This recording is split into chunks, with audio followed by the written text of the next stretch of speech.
If you keep waking up at 2 or 3 in the morning, eyes suddenly open, heart slightly alert, mind quietly racing, this is not random. And it's not just getting older. In many cases, your body is being pulled out of sleep by a very specific biological signal, a hormone shift that most people never learn about, and almost no one explains correctly.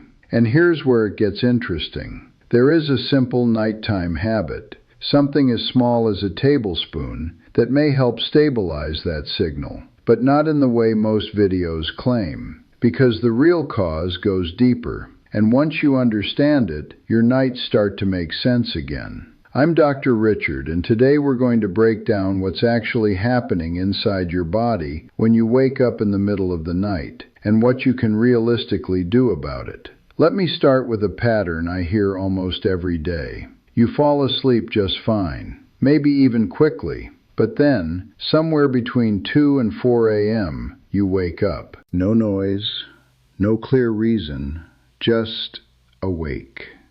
And the frustrating part? You feel like your body wants to go back to sleep, but your brain won't fully let go. Now here's the part most people get wrong. This is often labeled as insomnia, but in many adults over 50, this is not a failure to sleep. It's a shift in how your internal clock, your circadian rhythm, is regulating your hormones. And one hormone in particular is at the center of this: cortisol. Cortisol has developed a bad reputation. People hear cortisol and immediately think stress, damage, something harmful. But that's not the full story. Cortisol is actually essential. It's your body's built-in alert system. Think of it like a gentle sunrise inside your body. Every morning, cortisol rises to wake you up, sharpen your focus, and get your metabolism moving. That's normal. That's healthy. But here's where the problem begins. In a well-regulated system, cortisol stays low during the night, allowing deep sleep, repair, and recovery. Then it rises gradually toward morning. But after 50, that timing can shift.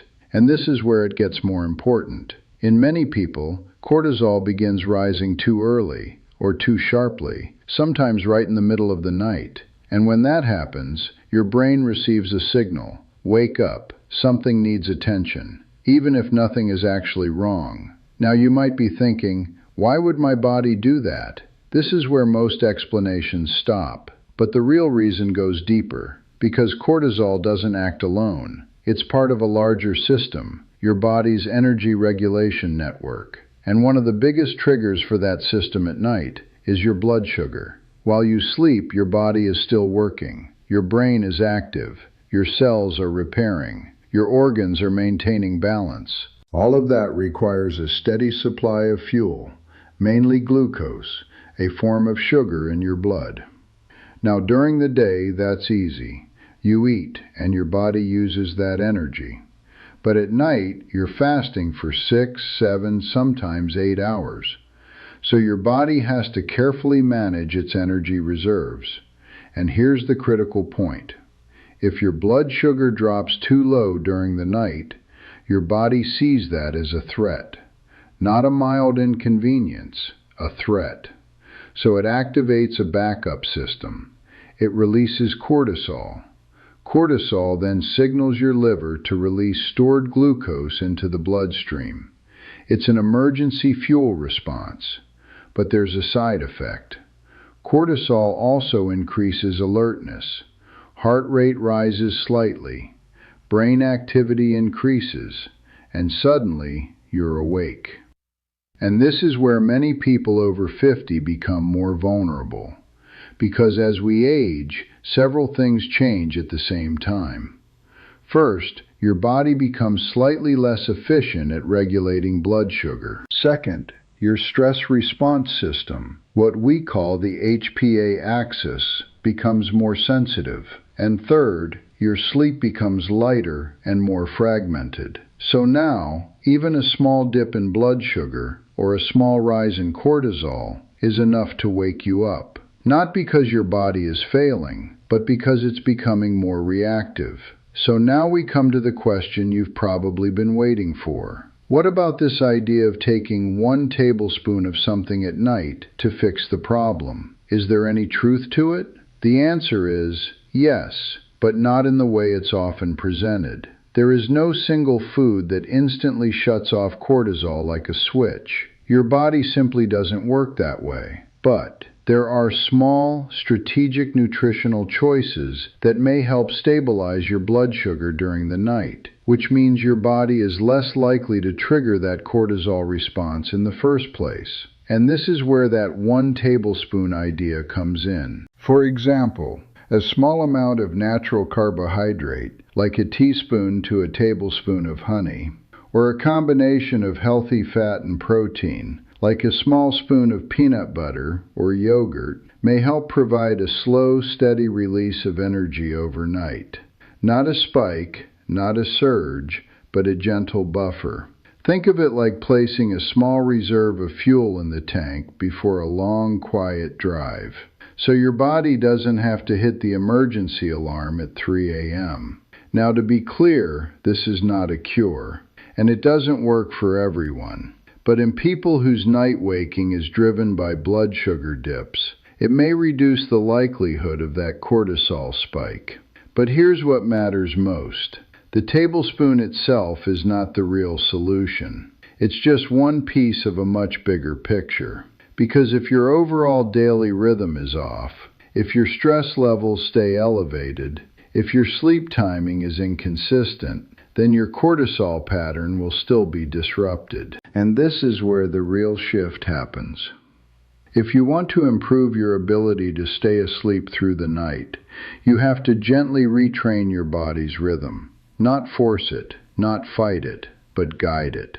And it starts earlier than most people think. Morning light exposure helps anchor your circadian rhythm, telling your brain when the day begins. Regular meal timing helps stabilize your metabolic signals. And lowering stimulation in the evening, less bright light, less mental activation, allows cortisol to fall naturally. Then, if needed, a small, balanced evening snack can act as support, not a fix. And here's something I want you to take seriously. Waking up at night occasionally is not a disease. Even 1 or 2 awakenings can be normal, especially as you age. The goal is not perfect, uninterrupted sleep every night. The goal is a stable system that allows you to fall back asleep calmly, without frustration, without fear. Because stress about waking up often makes the cycle worse. So let me bring this together for you. If you're waking up at night, especially around 2 to 4 a.m., there's a strong chance your body is responding to a combination of a subtle drop in blood sugar, an early rise in cortisol, and a more sensitive sleep system that comes with age. A small nighttime intake, even something as simple as a tablespoon, may help support stability. But the real solution is restoring balance to the system as a whole. Now, I'm curious about your experience. Do you tend to wake up at the same time every night? Is it closer to 2 a.m., 3 a.m., or later? Let me know in the comments. I read them, and they often help guide what I cover next. And if this helped you understand your sleep in a new way, make sure to like the video, subscribe, and share it with someone who's been struggling with the same issue. Because once you understand what your body is trying to do, you can finally start working with it instead of against it.